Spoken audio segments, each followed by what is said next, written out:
Hi കൂട്ടുകാരെ, ഇത് ഞാൻ വീണ്ടും എത്തി. ഇതെന്നാണെന്നറിയാമോ? ചേനത്തണ്ടും ചെറുപയറും. അതില്ലാതെ ഒരു ഓരത്തില്ല എന്നൊക്കെ പറഞ്ഞേക്കാം. എനിക്ക് അതിനെക്കുറിച്ചൊന്നും അറിയില്ല.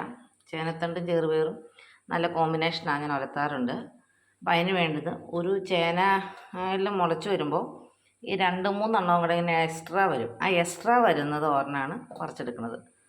അപ്പോൾ ചിലപ്പോൾ 2-3 കാണും, അതിൽ ഒരെണ്ണം പറിച്ചെടുത്ത് ഏറ്റവും കുഞ്ഞത് നോക്കി കേട്ടോ. അപ്പോൾ ചെറുപയർ ഞാൻ ഇവിടെ വേവിച്ച് വെച്ചിട്ടുണ്ട്. പിന്നെ തേങ്ങ വേണം, പിന്നെ എനിക്കുള്ള കാന്താരികൾ വേണം, വെളുത്തുള്ളി വേണം, ചുവന്നുള്ളി വേണം. പിന്നെ ഇത് അരിയാനാണ്. കണ്ടോ, ഗ്ലൗ ഒക്കെ ഇട്ടേക്കുക, ഭയങ്കര ചൊറിച്ചിലായിരിക്കും ഇതിന്. അപ്പോൾ ഇതെങ്ങനെ അരിയണേന്ന് വെച്ചാൽ ഇതിൻ്റെ മോൾഭാഗം മുഴുവൻ ചെത്തി വൃത്തിയാക്കി ഇതിൻ്റെ ഉൾഭാഗം മാത്രമേ എടുക്കാവുള്ളൂ. ഗ്ലൗ എന്തെങ്കിലും ഉപയോഗിച്ചിട്ട് വേണം അരിയാൻ. എന്നിട്ട് ഇത് കഴുകി വാരി 3-4 ട്രിപ്പ് പിഴിഞ്ഞെടുക്കണം. എന്നാലാണ് ഇതിൻ്റെ എന്താ ഒരു ഒരു ഒരു നമുക്കൊരു കടിക്കണൊരു ഫീൽ വരും, അതായത് ചൊറിയണൊരു ഫീൽ വരും. ആ ചൊറിച്ചിൽ മാറ്റാൻ വേണ്ടിയിട്ട് 3-4 പ്രാവശ്യം ഇത് നന്നായിട്ട് ക്ലീൻ ചെയ്യണം.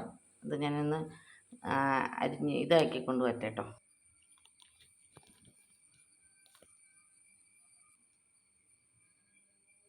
ഇതിൻ്റെ തോലെല്ലാം കളഞ്ഞു. ഇതുണ്ടോ, ഇത്രയും വീതിയിൽ തോല് കളഞ്ഞ് കളയണം കേട്ടോ. ഇതാണ് ആദ്യം കാണിച്ചത്, തോല് കളയുക. എന്നിട്ട് ഇതാ കുനാന്നങ്ങ് അരിയുക. ഇതിന് ഞാൻ വെള്ളം ഒഴിച്ച് നന്നായിട്ട് 3 പ്രാവശ്യം പിഴിഞ്ഞ് കഴുകിക്കൊണ്ട് വരട്ടെ കേട്ടോ.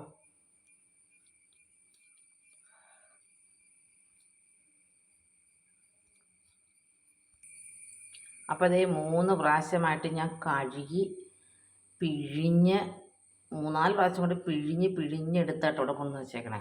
ഇപ്പോൾ അതിൻ്റെ ചൊറിച്ചിലിന് ഇതൊക്കെ പോയിരിക്കും. അപ്പോൾ പിന്നെ ചുവന്നുള്ളി 10 വെളുത്തുള്ളി 5 തുള്ളി, കുറച്ച് കാന്താരിമുളക്, തേങ്ങ, ഇത് ഞാൻ മിക്സിയിലിട്ടൊന്ന് ഒതുക്കി കൊണ്ടുവരാൻ പോവാം. അപ്പോൾ ആദ്യം പാൻ അടുപ്പത്ത് വെച്ചിട്ടുണ്ട്.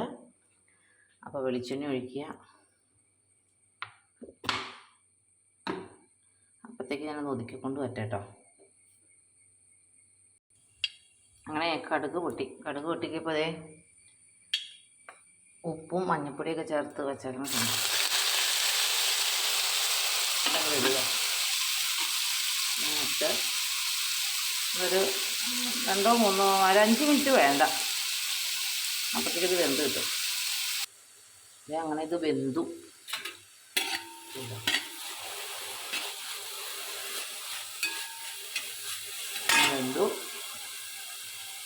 ചെറുപയർ അങ്ങനെ ഇട്ടു.